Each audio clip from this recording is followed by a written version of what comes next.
Meu amado pastor já me apresentou. Meu nome é Carlos Eduardo, mas todo mundo me chama de Cadu, então você pode me chamar de Cadu. Eu sou planejador financeiro, hoje trabalho somente com essa parte de finanças para famílias, né? Especificamente para casais e com uma ênfase dentro dos princípios daquilo que Deus nos ensina. Estou aqui com a minha amada esposa Mariana, né? Estamos aí na jornada, no 7º ano do casamento, né? O 7º ano é o ano do quê? O ano da bênção. 7º ano é o ano da bênção. Vou contar uma coisa para vocês. Eu nunca tive um ano melhor no meu casamento do que o 7º ano. Falando sério, bênção pura. Mas vamos lá. Deixa eu fazer uma pergunta para vocês. Compartilhem comigo aqui. Se você apontasse hoje os principais problemas do seu relacionamento, os principais problemas que você teve na sua jornada, não necessariamente problemas que causaram grandes brigas ou confusões, mas dificuldades, lutas, né, percalços nessa jornada. Quantas dessas dificuldades, de alguma forma, estão relacionadas com dinheiro? Vamos lá, faz uma média aí, mais ou menos na cabeça. Você acha que tem o quê? Uns 10% dos problemas que vocês tiveram na jornada está relacionado com dinheiro? Será que só 10% ou dá um pouco mais? Acho que dá um pouco mais, né? Será que de todas as dificuldades que vocês já enfrentaram na vida, uns 25%, um quarto, tem alguma relação com dinheiro ou com a falta dele? Normalmente com a falta dele. Será que uns 25% é coerente? Ou será que dá um pouco mais? 50% dos problemas que a gente, de alguma forma, passa nessa jornada, tem alguma dificuldade relacionada com dinheiro, bens, patrimônios? Será que 50% é um bom número, né? Metade dos problemas? Ou será que até um pouco mais? Olha, eu estou vendo ali gente dizendo, é mais. Gente, é mais. Infelizmente, é mais. E isso porque, provavelmente, você está olhando para os problemas relacionados à falta do dinheiro. Porque nós também temos os problemas relacionados a ter dinheiro. Porque ter dinheiro nem sempre é solução. Às vezes, gera mais problema do que não ter. Faz sentido? Estão comigo até aqui? Se a gente for colocar os problemas de não ter dinheiro e os problemas causados quando tem dinheiro, cara, o percentual vai lá para cima. E se nós temos tanto impacto de bens, riquezas, patrimônio, dinheiro na nossa vida, é natural, se isso tem tanto impacto em nós, é natural que Deus dê uma atenção especial para isso. Quando a Bíblia traz tanto sobre dinheiro, não está ali à toa. Não é porque Deus está preocupado com quanto dinheiro você tem na carteira. Não é porque Deus está precisando da sua oferta. Não é porque Deus quer o seu dízimo. É porque Deus está olhando para o seu coração. Esse é o ponto.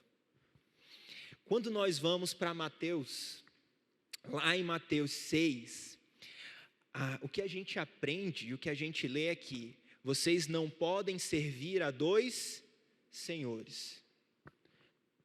Não é que é muito difícil que você sirva a dois senhores. O texto não diz assim, olha, é improvável que vocês sirvam a dois senhores. Olha, é um grande desafio que vocês sirvam a dois senhores. Não é isso que a gente lê. O que a gente lê é impossível que vocês sirvam a dois senhores. E aí vamos ler um pouquinho antes. Mateus 6, nós vamos começar no versículo 19.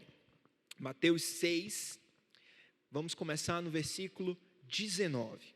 Ele fala o seguinte, ó: não acumulem para vocês tesouros na terra, onde a traça e a ferrugem destrói, e os ladrões arrombam e furtam. Mas acumulem para vocês tesouros no céu, onde a traça e a ferrugem não destrói, e onde os ladrões não roubam e não furtam. Vamos seguir. 21. Pois onde estiver o seu tesouro, aí também estará o seu coração. Aí vamos pular para o 24, versículo 24. Ninguém pode servir a dois senhores, pois odiará a um e amará o outro, ou se dedicará a um e desprezará o outro. Vocês não podem servir a Deus e ao dinheiro. Ou em outras traduções, vocês não podem servir a Deus e a Mamon. Então, quando a gente começa a olhar para essa perspectiva do dinheiro, por que o dinheiro tem tanto impacto sobre nós? Porque o dinheiro não é só uma cédula que compra um produto. O dinheiro é algo que compete pelo meu e o seu coração. Por isso, a Bíblia dá tanta importância para isso. E eu posso falar isso para vocês. Eu fiz essa pergunta, porque antes de eu perguntar para vocês, eu perguntei para mim. Porque eu carrego na pele as cicatrizes de tantos e tantos problemas financeiros. Eu estava preparando uma palestra que eu dei esses dias, e aí, olhando umas fotos antigas, eu encontrei um extrato de uma conta do Banco do Brasil, a foto, né, o print da tela do celular, de 2015. E aí, o que eu vi nesse print? Chegou dia 12, a minha conta estava zerada. Dia 12, o meu dinheiro tinha acabado. E eu ganhava bem. Acima da média, para os padrões brasileiros, ganhava bem. E aí, nesse print, pulava do dia 12 para o dia 22, mais ou menos. Aí tinha um cliente que me pagava. E aí tinha a entrada e imediatamente depois, várias saídas de um monte de CDC empréstimo, CDC empréstimo, CDC empréstimo em uma parte. Por que eu sei que a conta estava zerada no dia 12? Porque pagou uma parte da taxa de manutenção da conta. Então, no dia 12, que era o dia que deveria ter sido paga a taxa de manutenção, não tinha o dinheiro todo, ele comeu uma parte, a conta ficou zerada, quando entrou o dinheiro, o banco foi lá e debitou o resto. Então, eu carrego na pele essas dores, as cicatrizes dessas feridas. E é engraçado que quando eu olho um pouquinho para trás, eu vejo que a minha vida ela era movida pelas propostas. Estava aqui conversando com o pastor Francisco antes da gente começar, e em 2019 eu tive aqui e trouxe uma palavra onde eu contei um pouco da minha história, né, nessa ocasião. Estava lembrando sobre uma mudança significativa que eu passei, né, que fez parte dessa mudança que eu contei desde 2015 e tudo mais. Em um determinado momento da vida, eu fiz um exame de sangue e cheguei lá, olhei para o papel, pré-diabetes. E Deus usou aquele exame para me dar uma chacoalhada na vida e dizer assim, olha, essa vida que você está vivendo pode ser a vida de qualquer outra pessoa, mas não é a vida que eu sonhei para você. E eu lembro que no dia que eu olhei para esse papel, né, lá na época de 2015, a gente ainda não olhava exame pelo celular, né? Eu olhava, peguei o papel, estava lá no cedro, estava com um papel na mão, olhando para o papel.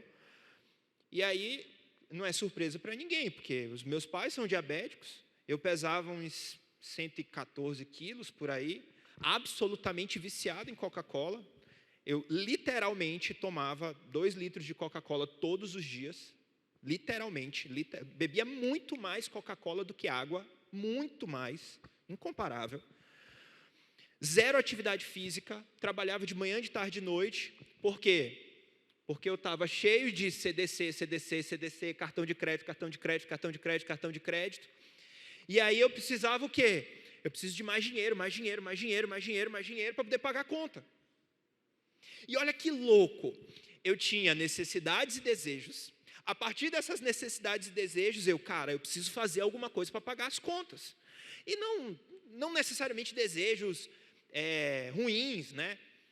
Não é nada assim vaidoso, mas desejos nobres, de ajudar, de servir, de doar, de participar, sendo um cristão sincero ali, trabalhando, me esforçando e tal.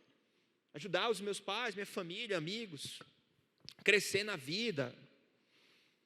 Mas também desejos vaidosos, né? Eu lembro que quando eu comprei meu primeiro carro, foi um Golzinho, morava em Belém do Pará, tinha 19 anos, 20 anos. Quando eu entrei no Gol, eu acho que eu não tinha nem dito muito obrigado, meu Deus, eu falei, daqui eu vou sair para um Civic.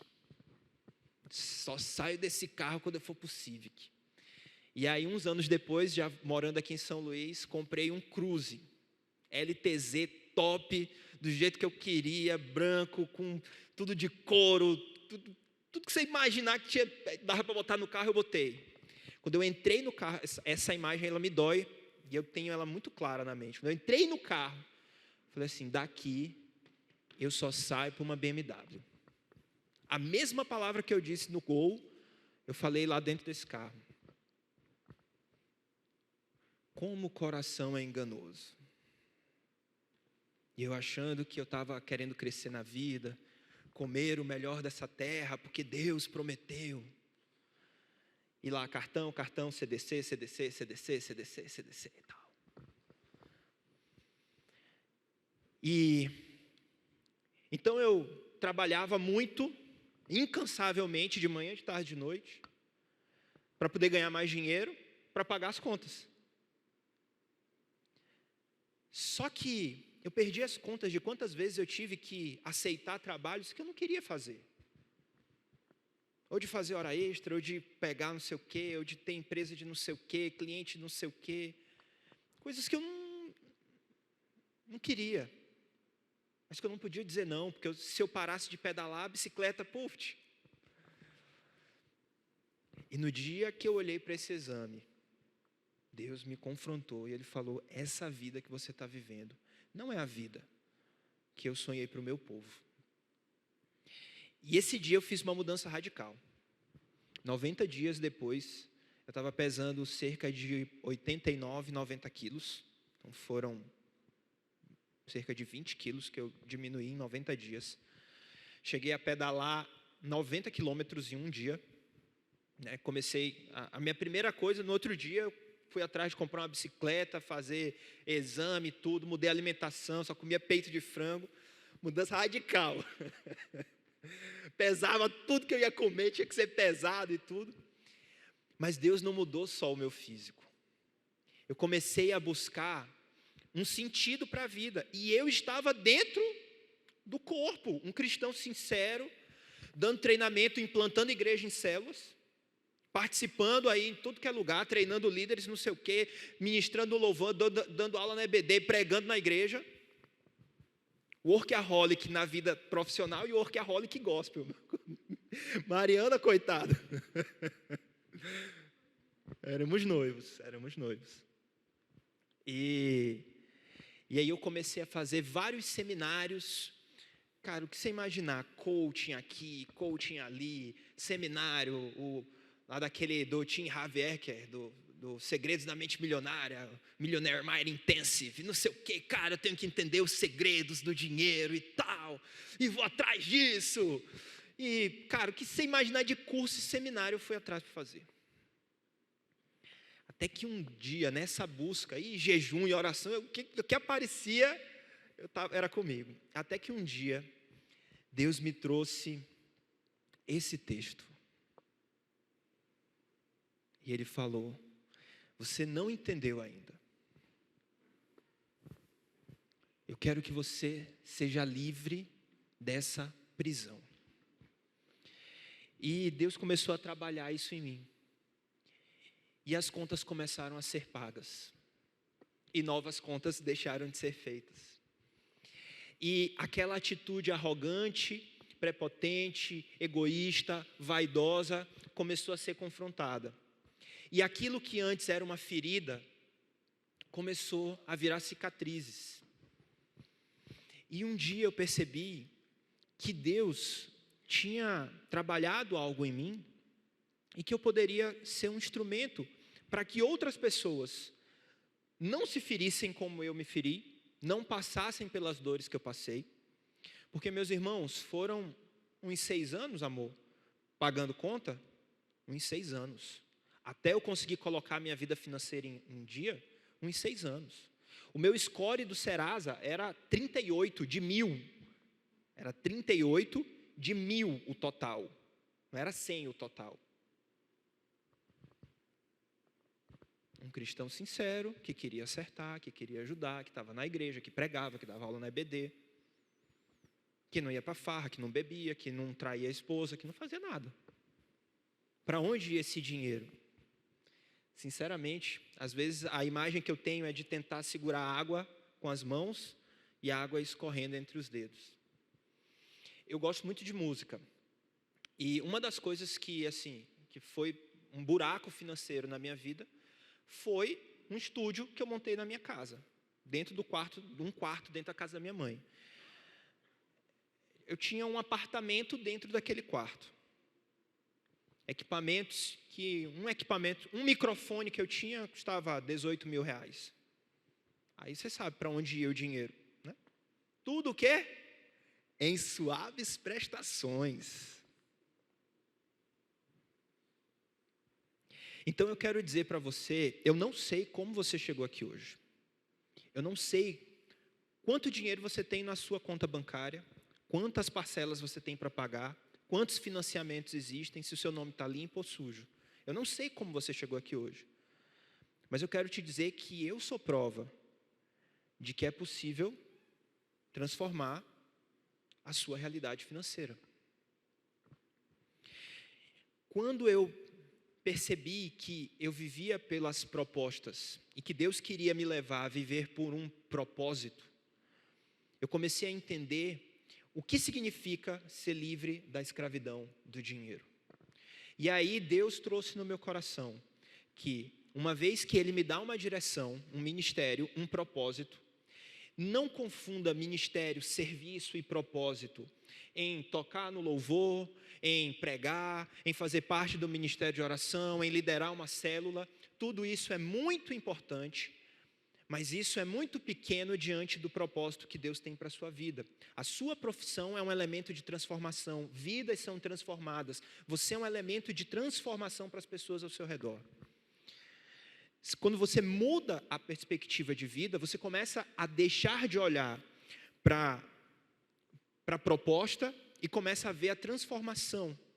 Começa a ver que você é um elemento de transformação na vida das pessoas. Aí é mais fácil exercer as leis universais do dinheiro, que a gente vai conversar hoje. Como assim, Cadu? Que leis? Leis que Deus criou e que regem como o dinheiro sai de um bolso e vai para o outro. Como que os bens circulam. Existem princípios que Deus criou e que estão dentro desses mais de 2.000 versículos.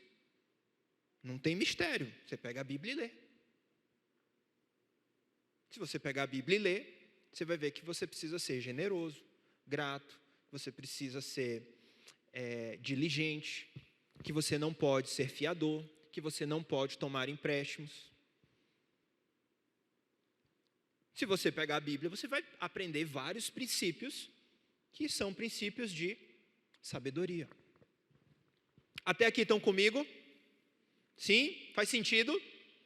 Maravilha. Então, essa jornada,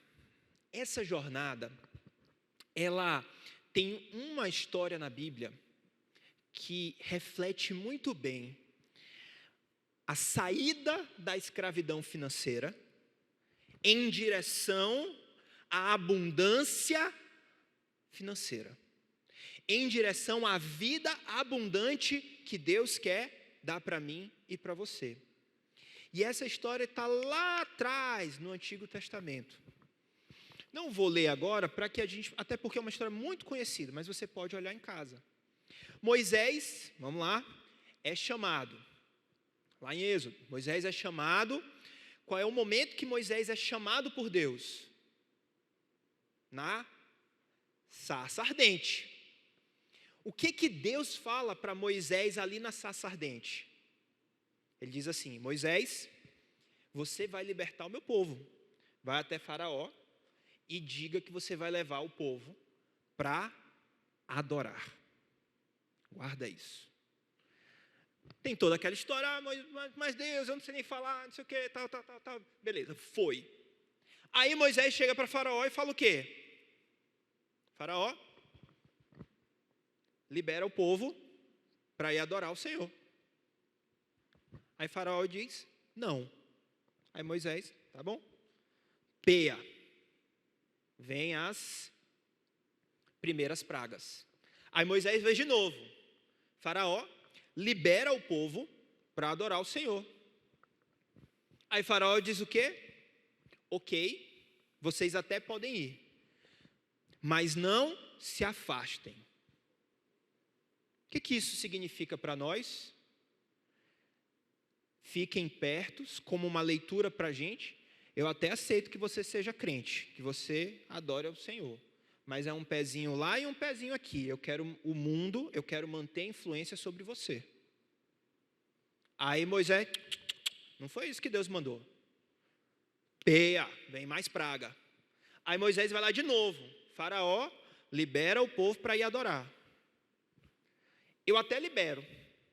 E vocês até podem ir na distância que vocês querem ir. Mas as suas famílias ficam. Esposas e filhos ficam, vão só os homens. Moisés faz o quê? Não foi isso que Deus mandou. Peia, mais praga. E por último, porque o que isso significa para a gente? Você até pode ir. Você até pode ser um cristão fervoroso, adorador do Senhor. Mas o mundo, Satanás, quer ter o controle da família. Não é isso que Deus quer. E aí a gente tem a quarta vez que Moisés vai. Faraó libera o povo para ir adorar. Faraó diz, eu libero. Vocês podem ir tão longe quanto vocês quiserem ir. Vocês podem, inclusive, levar a sua família e todo mundo. Todo mundo pode ser um cristão fervoroso, adorador, servir ao Senhor. Mas os seus bens ficam. Gente, você percebe que a sequência, ela não é à toa. Primeiro começa, olha, não vai. Depois, vai, mas não vai muito longe. Vai longe, mas não leva a família. Olha, percebe que vai escalonando? Parece que o negócio vai ficando mais... Por que os bens ficaram por último? Porque ele explica o texto de Mateus. Ou o texto de Mateus explica o que aconteceu desde lá de trás. E por que Deus era tão zeloso, é tão zeloso com os nossos bens. Porque os nossos bens são um instrumento de adoração ao Senhor.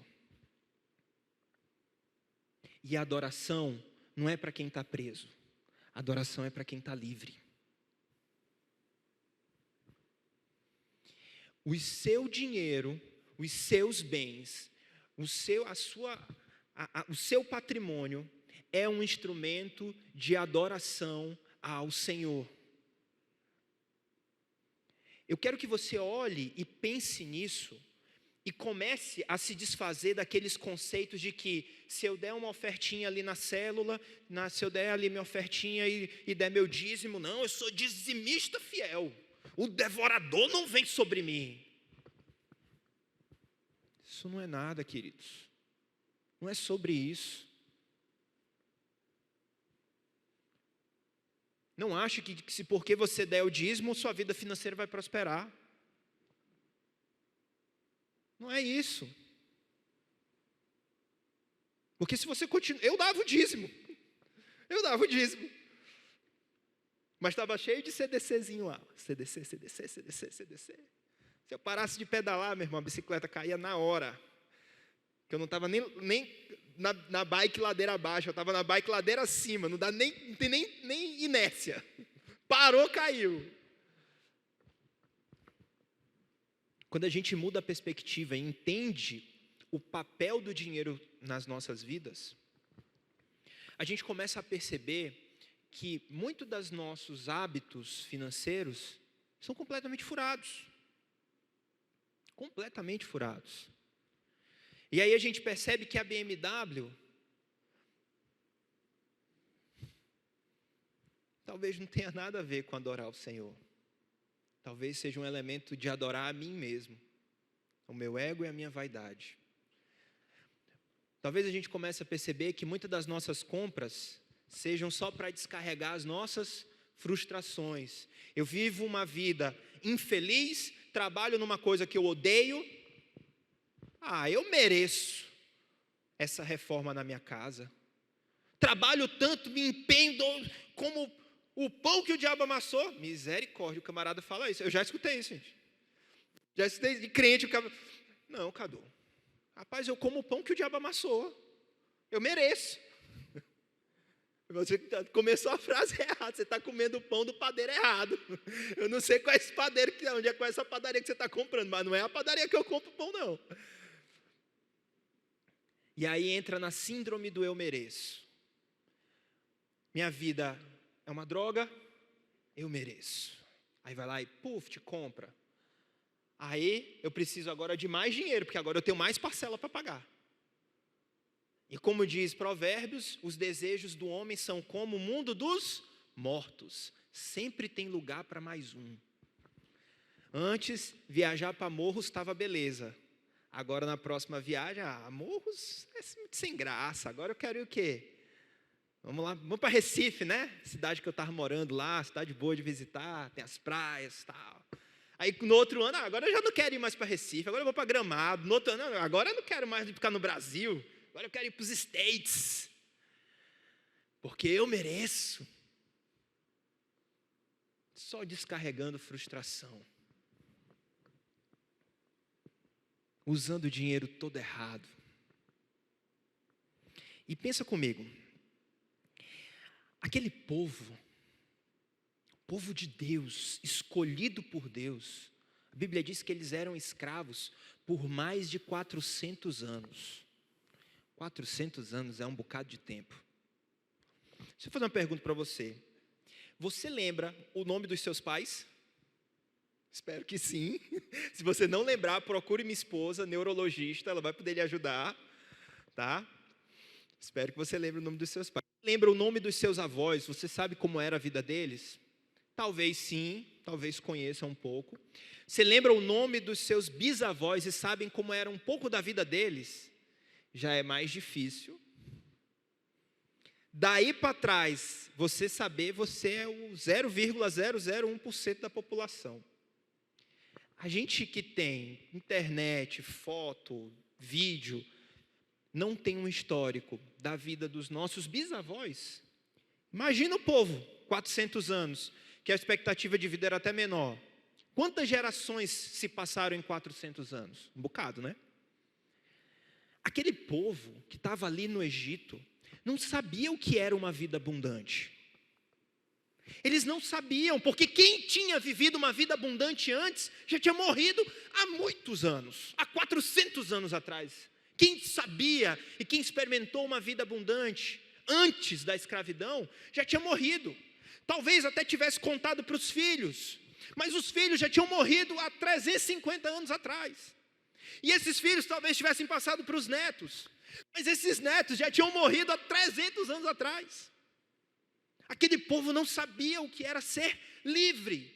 E Deus vem e diz: eu quero levar você para uma vida abundante, para uma terra prometida, que mana leite e mel, lugar da minha presença. Eu quero te tirar dessa vida de escravidão e te levar para a terra prometida para me adorar. Essa é a promessa. Esse é o convite. E aí tem toda essa história, todas as pragas, o mar abre, os caras passam, e depois vem os inimigos e o mar fecha. Deus fez grandes coisas no meio desse povo. Mas Deus e o povo resolveu fazer um pit stop num lugar chamado Cades Barneia. Quando eles chegam em Cades Barneia, nós temos o episódio clássico, que vocês devem conhecer, dos espias. Os espias são mandados para olhar essa terra prometida. Eles estavam aqui acampados e ali na frente tinha a terra prometida. Eles não são espiões, eles são espias. Quem é espião vai para o quê? Traçar estratégias militares e ver a forma de ataque, não sei o quê. Eles foram para espiar, para olhar a terra. Só isso.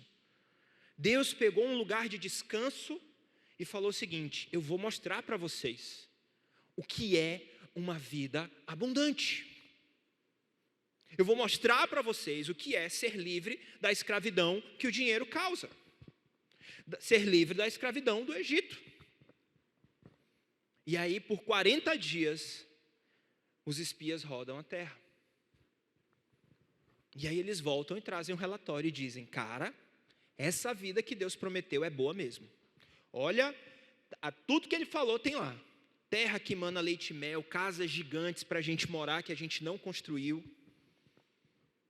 Tudo que plantar dá, uma terra próspera e fértil. Terra é top. Mas 10 deles falaram que tem gigantes. Só 2 disseram que vamos em frente, a terra é nossa, Deus nos deu essa terra. Cá para nós.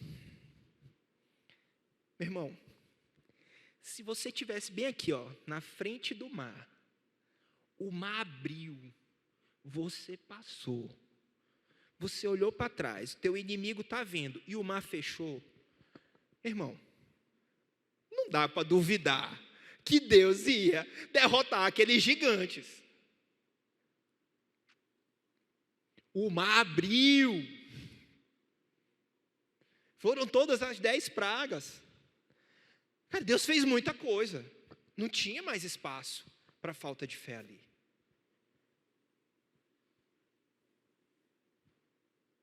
Mas o povo não teve fé. E por causa disso, eles passaram 40 anos, um ano para cada dia que os espias ficaram olhando a terra, rodando no deserto. Mas pensa comigo, estava no deserto, tinha uma coluna de fogo à noite para aquecer e afastar os predadores.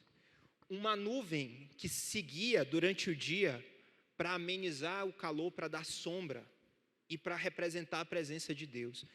Caía maná do céu, as codornizes. O camarada batia numa pedra e saía a água da rocha. Deus fez ou não fez milagres no deserto? Fez ou não fez? Fez não? Sim? Sim ou não? Não? Sim. Deus fez grandes milagres no deserto. Mas Deus não queria estar fazendo milagre no deserto. Deus queria estar fazendo milagre aonde? Na terra. Esses milagres que estavam sendo feitos no deserto era para estar sendo o quê? Amorreus perdendo as terras, a terra sendo conquistada, o povo marchando, o povo avançando, tomando posse das casas que não construíram, do patrimônio, dos bens, da terra que mana leite e mel, do lugar da presença de Deus, de espírito de adoração ao Senhor. Era lá que era para estar acontecendo o milagre. E aí eu pergunto para você, quantas vezes já não aconteceu com você? Rapaz, Cadu, cara, Deus é muito bom. É mesmo, irmão? Me conta. Cara, eu estava devendo uma conta da minha energia, R$280. Meu irmão, eu não sabia como eu ia pagar. Do nada, um cara que estava me devendo um dinheiro que eu nem lembrava mais, ele não me ligou e me depositou R$ 280, o dinheiro certinho de pagar minha conta. Ô, meu irmão, glória a Deus, Deus é muito bom, Deus está comigo nessa luta. Amém, meu irmão. Deus está fazendo milagre no deserto. Mas não era para você estar no deserto. Então, por vezes, a gente está testemunhando de grandes milagres de Deus, mas que estão sendo feitos no lugar errado. E hoje o convite de Deus é para tirar você. Já não acredito que você esteja no Egito, já não acredito, mas talvez você esteja andando no deserto hoje. E aí, se vocês me derem mais alguns minutos, eu quero compartilhar sobre a visão que eu tive a respeito das finanças e que me tiraram do deserto. Porque eu era essa pessoa que vi muitos milagres para que a minha vida financeira não se acabasse de vez. Porque se nós formos seguir o texto de Mateus 6, o que ele continua dizendo?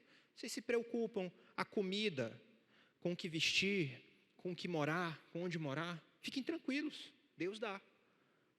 Que foi exatamente o que Deus deu no deserto. Seja você no deserto ou na terra prometida, a comida, o que morar, as roupas, o sustento, o básico, Deus vai suprir. Mas Deus não quer que você fique no deserto, porque deserto é lugar de morte, deserto é lugar de dor, de tratamento com Deus.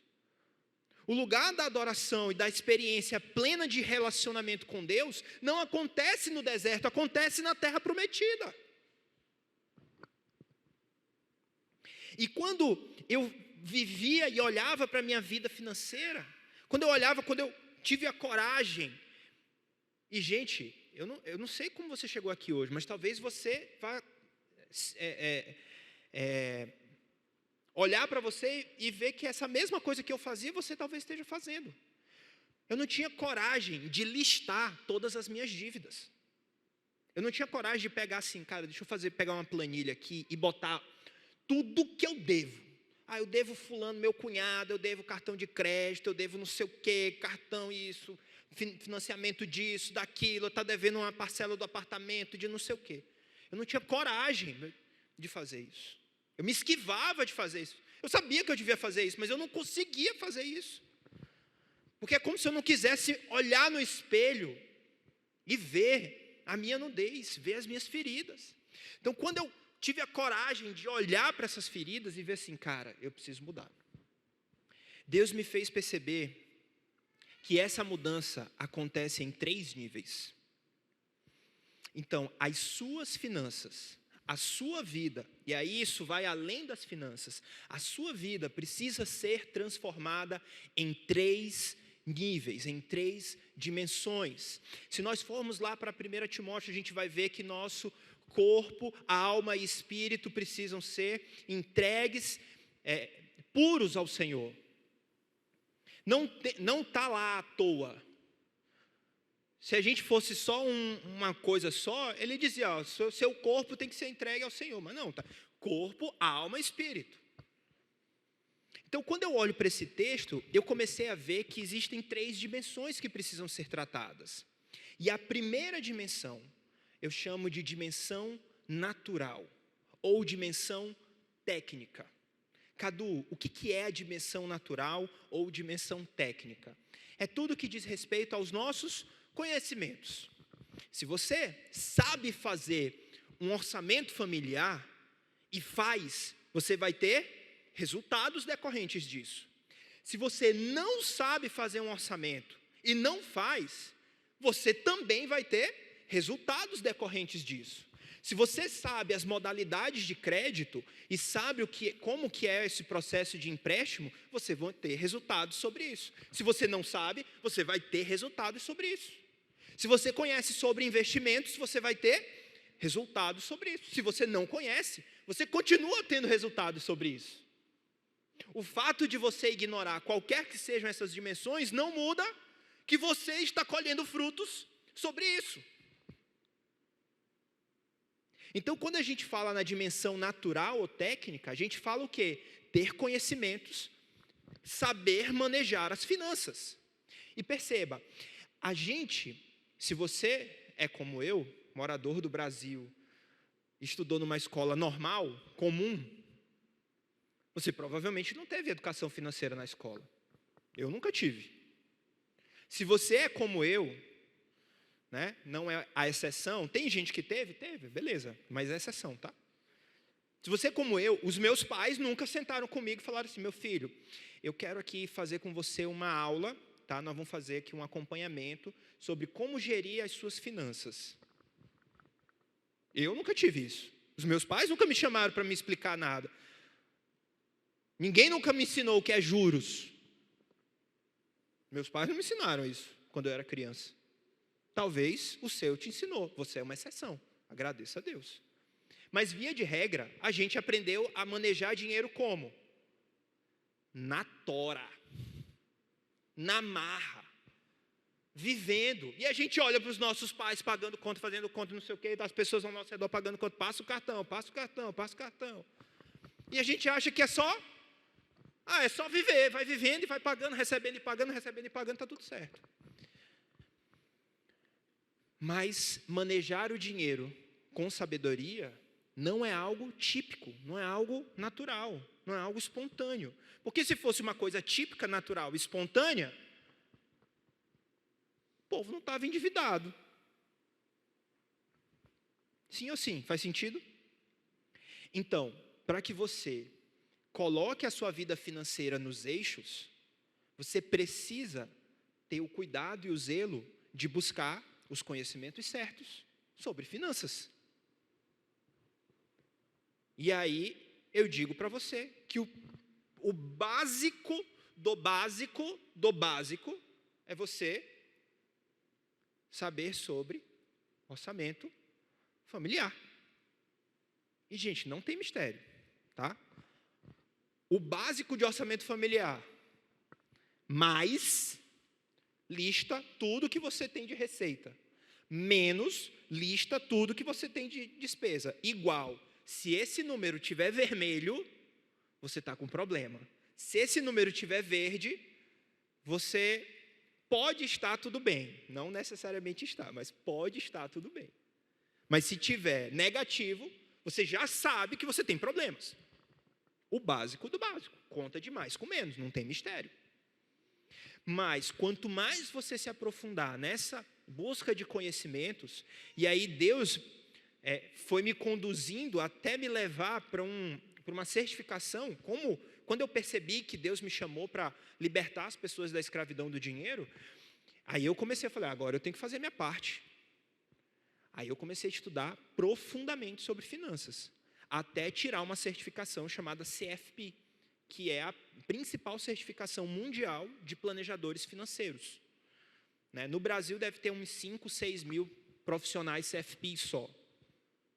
Então, é uma certificação muito difícil. São 6 provas, comprovar 5 anos de atuação profissional com clientes, muito difícil. Cadu, então quer dizer que eu preciso estudar tudo isso? Não, óbvio que não. Eu estudei tudo isso porque eu trabalho com isso. Porque a gente precisa manejar bem a nossa área, a nossa dimensão natural ou técnica. Mas você precisa, sim, buscar conhecimento técnico. Você precisa entender sobre fluxo de caixa, você precisa entender sobre orçamento familiar, você precisa entender sobre a relação do tempo, do dinheiro com o tempo, para pensar sobre a aposentadoria, pensar sobre o futuro. Ok? Mas essa dimensão não é suficiente. Você conhece alguém, sabe aquela pessoa que fez todos os cursos que você imagina, tem tudo, o cara sabe de tudo, profundo, estudou e tal, mas parece que a vida não sai do lugar. Parece que não decola, que está o tempo todo travado. Esse cara não tem problema da dimensão natural. Ele já tem o conhecimento, mas a coisa não anda. Qual é o problema? Pode estar na segunda dimensão. Dimensão emocional ou comportamental. Deus quer curar as nossas emoções. Eu achei muito interessante. Se você estava aqui, participou do congresso do REMIC, o pastor falou uma hora sobre a ministração, a liberação do poder de Deus, a ministração nas emoções, na cura das emoções. Deus quer curar as nossas emoções, Deus quer curar a nossa alma, existem feridas na nossa alma. E aí não adianta você fazer um curso novo sobre isso, porque não é técnico. Então, quando nós vamos, ao longo da nossa vida, nós vamos vivendo experiências que vão sendo gravadas na nossa memória. Sobretudo na nossa infância, que está tudo muito fresquinho, a gente está aprendendo um monte de coisa, a gente vê as pessoas, o exemplo, experiências repetitivas. Eu escuto todo dia os meus pais reclamando: é muito difícil ganhar dinheiro, muito difícil ganhar dinheiro, as coisas são muito difíceis, Jesus, é tudo muito difícil, é tudo muito difícil. Quando eu crescer eu vou achar que a vida é como? Que é fácil? É claro que não. Eu passei a vida toda ouvindo que é muito difícil. A minha mentalidade, o filtro pelo qual eu olho a vida, ele me conduz para onde? Para uma vida de abundância ou de escassez? De escassez. Porque se eu ouço todo dia que a vida é muito difícil, eu começo a acreditar que a vida é muito difícil. Só que isso foi o que aconteceu com aquele povo. Não, aquela terra é muito boa, mas é muito difícil. Como é que a gente vai ganhar daquele gigante? Não interessa, porque foi Deus que mandou você ir para lá. Meu irmão, você não tinha uma espada de madeira, Deus abriu o mar, botou os cabas dentro e fechou o mar, sem você ter um canivete para lutar contra os cabas. Eu não sei como, mas a vida é fácil. Por quê? Porque eu sirvo ao dono de todas as coisas. Se ele quiser abrir o mar, botar o povo lá dentro e depois fechar, ele vai fazer e acabou. Quando a gente fala dessa dimensão emocional, comportamental, hábitos e tudo mais, a gente está falando do quê? Sabe aquela história do copo meio vazio e meio cheio? É isso. Tem gente que vai olhar o copo e vai dizer: esse copo está meio vazio. Tem gente que vai olhar e vai dizer: esse copo está meio cheio. O que muda? O copo? Não. Muda a minha visão sobre isso. E o que faz a minha visão mudar? As minhas experiências ao longo da vida. E isso tem... eu não vou chamar de cura, mas tem um processo para ser transformado também. Mas essas duas dimensões não são suficientes. Existe uma terceira dimensão, que apesar de eu falar por último, não é a menos importante. Eu diria que é a mais importante, que é a dimensão espiritual. Porque nós somos espírito. Nós não somos um corpo que tem um espírito. Nós somos um corpo que tem uma alma e que está contido, ou nós somos um espírito que tem uma alma que está contido num corpo. Mas a nossa identidade, o que Deus nos criou, é um espírito que é eterno. Esse corpo é terreno, mas o espírito é eterno e nós fomos criados eternos. E é óbvio que aquilo que é espiritual, se nós somos espírito, tem efeito sobre nós, é óbvio. Deus procura adoradores que o adorem em espírito e em verdade. É óbvio que isso tem efeito sobre nós. E aí, quando eu olho para essa dimensão espiritual, tem 3 pontos principais que eu queria ressaltar aqui com vocês. O primeiro deles são as legalidades individuais. Cadu, o que é legalidade individual? Pecado. Se você peca, algo morre. Se você peca, Deus colocou sobre você a autoridade de governo sobre o mundo, de governar sobre aquilo, sobre os bens, riquezas, dinheiro, porque no final das contas, Deus coloca Adão no jardim para cuidar do jardim. O jardim era o quê? Propriedade. Gerava riqueza, era o agro. Adão era do agronegócio.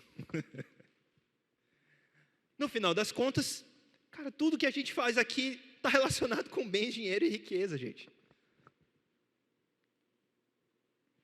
E aí Deus nos coloca sobre nós a autoridade sobre todas as coisas. Quando nós pecamos, nós fazemos o quê? Pegamos essa autoridade e transferimos para o capeta. E aí ele pode tocar naquilo que antes só eu poderia tocar. Então, legalidade individual, pecados não confessados. E se você tem pecados, não adianta você fazer um curso. Você precisa o quê? Como é que a gente resolve pecado? Pecado não é problema. Você tem que se arrepender, confessar e mudar. Agora, adianta você não ter pecado, ter uma vida de santidade e tudo mais, e não ter nada de conhecimento técnico? Não, porque aí você quebra um princípio de Deus, que é o princípio da diligência. De ser responsável, zeloso, excelente naquilo que faz. E ninguém é excelente naquilo que não estuda. Então, as dimensões estão relacionadas. Um outro ponto dessa dimensão espiritual é o que a gente vai chamar de heranças espirituais. Tanto heranças positivas, bênçãos que se estendem até 1000 gerações, quanto heranças negativas. E aí você pode falar, não, peraí, que eu li na Bíblia que aquele que peca é que morre. Como assim herança, o pecado dos outros tem a ver na minha vida? A gente não está falando de salvação. Salvação é isso mesmo, pecou, morreu. Aquele que peca é que tem, né? Filho não salva pai, nem pai salva filho, nem nada do tipo. Mas quando a gente fala da vida nessa terra, da abundância, claro que tem a ver. Você acha que as crianças pecaram ali? Lá quando estiveram na terra dos espias? Mas eles não passaram 40 anos andando no deserto junto com os pais? Você acha que a vida das crianças ali era a terra que mana leite e mel, enquanto os pais estavam na peia de Deus? Claro que tem efeito. E aqui eu estou dando um exemplo direto. Mas tem vários exemplos na Bíblia tratando sobre isso. Então, essas bênçãos e essas maldições, que são o quê? Pecados não confessados. Que você precisa abrir mão e dizer. Às vezes você nem conhece, fala, Senhor, eu não sei se houve um histórico de aborto, um histórico de desvios, de roubo, de assassinato através dos meus pais, dos meus avós, eu não sei. Mas eu quero dizer que eu me envergonho se isso tiver acontecido. Eu abro mão de qualquer coisa, eu não compactuo com isso. Isso rompe na minha geração. E aí isso ainda abre uma outra preocupação maior. O que eu vou deixar como herança para os meus filhos? Que aí é uma outra coisa. E um terceiro ponto dentro dessa dimensão espiritual são as leis universais do dinheiro. Cadu, o que são leis universais do dinheiro? Um nome que eu criei para princípios bíblicos do dinheiro. E isso não é uma revelação de Deus. Isso é ler a Bíblia e aplicar. Você pega a Bíblia e lê. Não seja fiador de ninguém. Se alguém chegar, meu irmão, estou aqui, vou alugar e para alugar a imobiliária está exigindo um fiador aqui no contrato. Você pode assinar como meu fiador? O que você tem que responder? Não. Mas Cadu, o contrato de aluguel, todo contrato de aluguel tem fiador. O meu não tem. Quando eu fui fazer a imobiliária, disse que queria. Eu falei o quê? Ok, então você aluga para outro. Eu não alugo. Ou você tira a cláusula de fiança. Você quer negociar? Eu pago quantos meses antecipados você quer que eu pague para não ter essa cláusula? Aí eu negociei. Mas eu não aceito. Se não desse, eu ia procurar outro imóvel até achar um que aceitasse eu alugar sem cláusula de fiança. Por quê? Porque Deus me disse para não ser fiador. E se eu não posso ser fiador, eu não posso ter que ninguém sendo meu fiador, nem meu pai, nem minha mãe. Porque eu quebro um princípio que Deus estabeleceu. Ponto. Percebe? Existem N princípios que estão ali, sobre contentamento, generosidade, zelo, cuidado, justiça. N princípios. Inclusive, já vou fazer meu jabá aqui. Se você quer continuar trilhando nessa jornada, Me siga lá no YouTube. Sobre esses princípios, eu comecei na semana passada uma série. Eu vou passar 3 meses falando um vídeo por semana. Toda terça-feira, 1h da tarde, vai sair um vídeo sobre um princípio, sobre uma dessas leis universais do dinheiro. Né? Já tem 2 episódios. O primeiro, onde eu explico o que são as leis. E essa semana, na terça-feira, eu fiz um vídeo falando sobre uma dessas leis, que é a generosidade. Então, lá no YouTube, Cadu Bacelar, você pode me seguir lá. Tá? Falo só sobre isso. Todo vídeo, toda semana tem vídeo novo lá. Cadu com C. Queridos, Deus quer nos levar a uma vida abundante. E aí, Ele quer tratar de nós em todas as dimensões.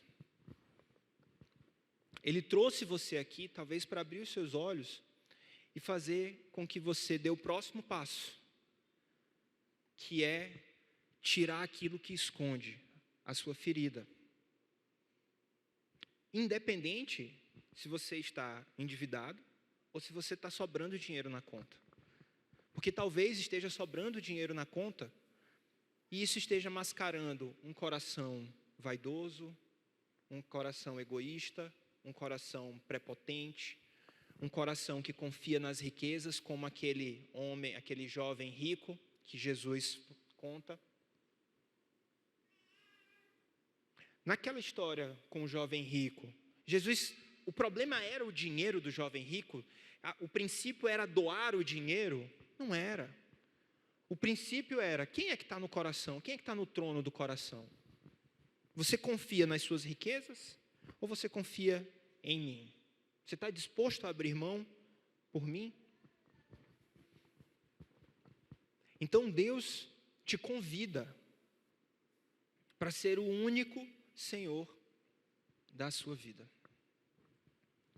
Eu realmente gostaria que a gente tivesse mais tempo para que a gente aprofundasse sobre essas 3 dimensões e entendesse, ok, nessa dimensão natural, o que eu preciso, como é que eu aprofundo, como é que eu me livro de dívidas e tudo mais, como é que eu faço um orçamento familiar. Mas é óbvio que a gente não tem tempo suficiente para isso.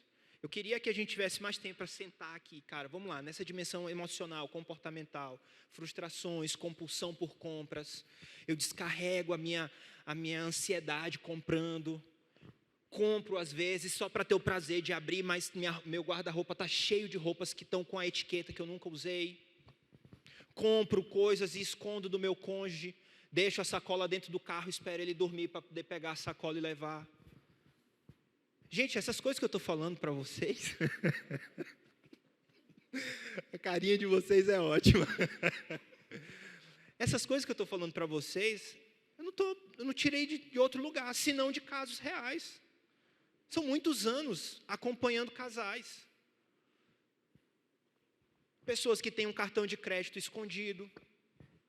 E aí, cara, você tem todo tipo de loucura. Desde cartão de crédito que o marido tinha escondido porque era onde comprava as coisas da amante.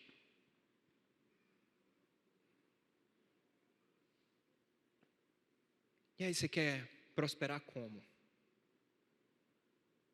Sabe? Não vai. Eu queria que a gente tivesse mais tempo para aprofundar nessa parte espiritual, entender mais sobre as leis, mais sobre a legalidade, mais sobre a autoridade que foi dada sobre Deus para governar, como que isso tudo funciona. Mas, infelizmente, nós não temos mais tempo. Nós não temos tempo, a gente precisaria de vários dias de seminário e etc. Mas uma forma que eu tenho de estar com vocês é através das redes sociais. É uma coisa que eu tenho muita dificuldade. Vocês vão ver que eu tenho facilidade de falar, então os vídeos ficam bem. Você acha que eu não estou nervoso, que eu estou tudo bem. Mas não, para mim é uma grande dificuldade. Eu nunca gostei de rede social, né? Desde o tempo lá de Orkut e tal. Agora eu entreguei a idade, né? Desde o tempo dessas redes, cara, eu nunca gostei dessas coisas. Assim. Mas eu realmente entendo que Deus abre isso como uma porta para falar e para ser um instrumento. Então, se eu posso te ajudar de alguma forma, você me procura nas redes sociais, pode me mandar um oizinho. No Instagram é Cadu Bacelar com C, @Cadu Bacelar. Você pode me seguir lá, pode mandar direct. No YouTube, que é onde eu comecei a fazer mais esses vídeos, né? @Cadu Bacelar também, Cadu com C. E lá é uma forma que eu tenho, talvez, da gente ter mais tempo junto, seja através de um vídeo, ou seja, para te ajudar. Se você tiver uma dúvida, você pode mandar uma mensagem para mim. Amém? Uma outra coisa, a Mari está me dando um toque. Bem aqui pertinho, tá? Cadu, você veio da onde, né? De que igreja? Tu é crente mesmo? Sou crente mesmo, tá? Bem aqui pertinho, eu congrego aqui na Igreja Batista do Turu, com o pastor Neto. Aqui pertinho, né? Somos vizinhos. E nós temos lá um atendimento, por enquanto estão às sextas-feiras, mas a gente provavelmente vai mudar para toda quarta-feira à tarde. Então eu faço a doação de um turno da minha semana para atender pessoas que têm dificuldades financeiras, dívidas, ou mesmo que tenham alguma dúvida nessa área, que casamentos que estão com problemas com as finanças e tudo mais. Então, se você não pode pagar, tem dificuldades, quer ajuda, qual é o telefone da Jo, amor? Você pode mandar uma mensagem no Zap para a Jo e pode marcar. É aberto para a comunidade toda, não é só para a igreja. Tá? Eu já cheguei a conversar com o pastor Rafael. Então, tem uma porta de, quem sabe, no futuro, ter um atendimento através da fundação também. Quem sabe Deus caminha, né, nos leva a servir juntos também através da fundação. Mas você pode mandar uma mensagenzinha para a Jo e ver, Jo, tem vaga? Cadu deu uma palavra e tal. Tá? E aí, combina a data. Para quem quiser anotar o número, DDD 98, né, 98833 8082 98833 8082 Jo, lá da igreja. Eu vou passar o telefone direitinho, pastor Francisco, vou passar as redes sociais, tudo direitinho, que aí vocês devem ter um grupo, uma forma de se comunicar aqui, que é mais fácil do que falar aqui, né? Dúvidas, traumas, todo mundo vivo? E aí, queridos? Dúvidas? Vamos orar, então? Vou pedir para o pastor Francisco orar aqui por nós.